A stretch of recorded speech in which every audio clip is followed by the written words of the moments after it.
Please don't forget to subscribe to our channel and don't forget to ring the bell for more.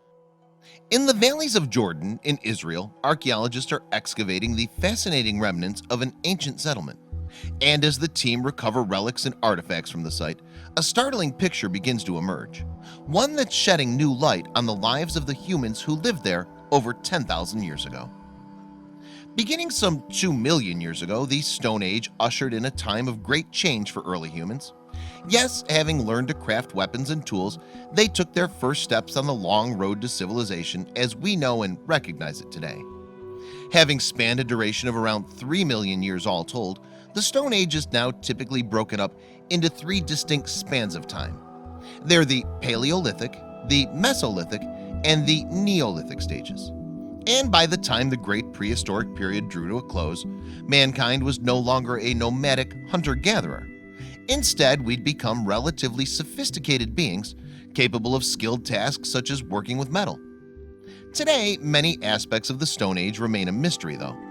Yet, thanks to archaeology, we're always learning more about the world that our ancestors inhabited. Across the globe, sites continually reveal incredible relics from this fascinating bygone time. And these discoveries in turn give us priceless insights into where we came from and who we are. For example, the Neolithic village of Skara Brae in Scotland's Orkney Islands has allowed experts to reconstruct what life was like more than 5,000 years ago. Over in France, meanwhile, Paleolithic cave paintings have taught us much about early humans' approach to culture and art. As for the Middle East, in 1928, Dorothy Garrod, a British archaeologist, began to work on a cave in the Judean hills of Palestine. There, she conducted one of the first excavations to focus on the early history of the area. She discovered, as a result, the first evidence of the Mesolithic culture in the area. And these finds came in the form of tiny tools made from stone, known as microliths. The following year, Garrod discovered similar relics in a cave on a nature reserve some 70 miles to the north. Intrigued, she called the culture Natufian and went on to make numerous related discoveries in the area around Mount Carmel. Later, René Neuville, a French archaeologist, joined her, and together they established a distinct prehistory for the region. Then, more than 8 decades after Garrod had first identified the Natufian culture, a team of archaeologists from the Hebrew University of Jerusalem began excavating a site at Nahal Ein Gev in what is now Israel. Located just east of the Sea of Galilee, the spot was first studied in the early 1970s, but it had secrets yet to tell.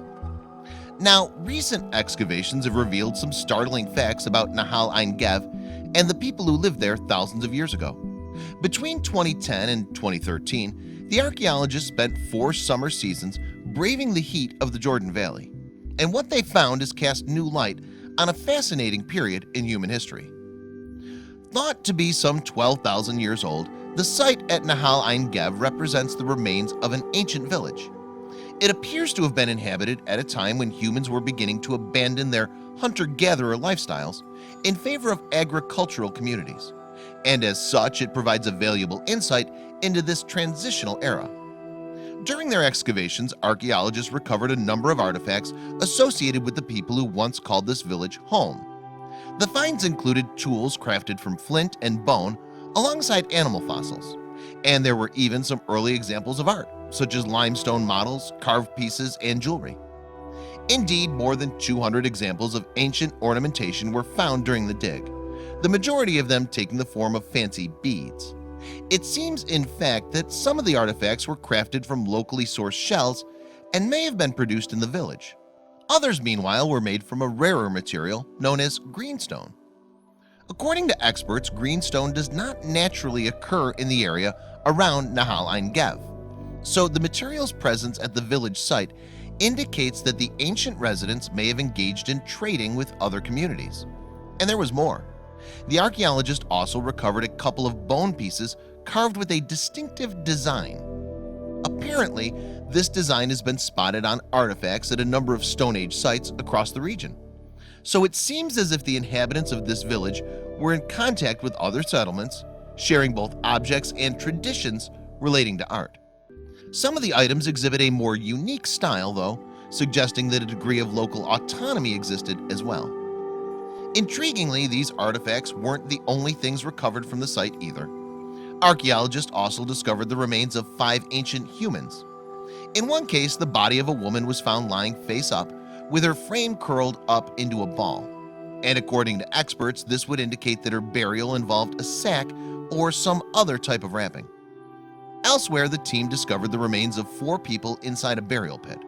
One had apparently been interred in an almost identical fashion to that of the body uncovered at the first location. Meanwhile, bones from the remaining 3 people were found scattered in a haphazard manner, suggesting reuse of the grave over time. Even more interestingly, some of the artifacts recovered from the site appear to represent 2 distinct periods of human history. On the one hand, archaeologists retrieved items such as sickles that early farmers had perhaps wielded. Yet on the other, they found the remains of wild animals including gazelles, deer, and boar. And this indicates that the inhabitants had also continued to practice hunting on some level. For the experts, the discoveries are thus a fascinating mix of finds from different eras of the Stone Age. Although attributes of the lithic toolkit found at NEG places the site in the Paleolithic period, other characteristics, such as its artistic tradition and investment in architecture, are more typical of agricultural communities in the Neolithic period. Archaeologist Dr. Lior Grossman explained in a 2016 statement from the Hebrew University of Jerusalem. Moving forward then, Nahal Ein Gev represents a unique opportunity to learn more about how early humans evolved. Characterizing this period is crucial for the understanding of the processes that marked the shift from societies of hunter-gatherers to agricultural communities, Dr. Grossman added.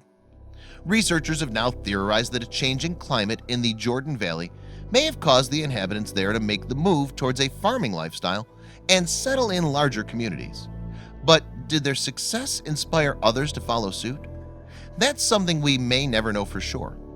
However, sites like Nahal Ein Gev remain an invaluable resource for those looking to understand more about our ancient origins.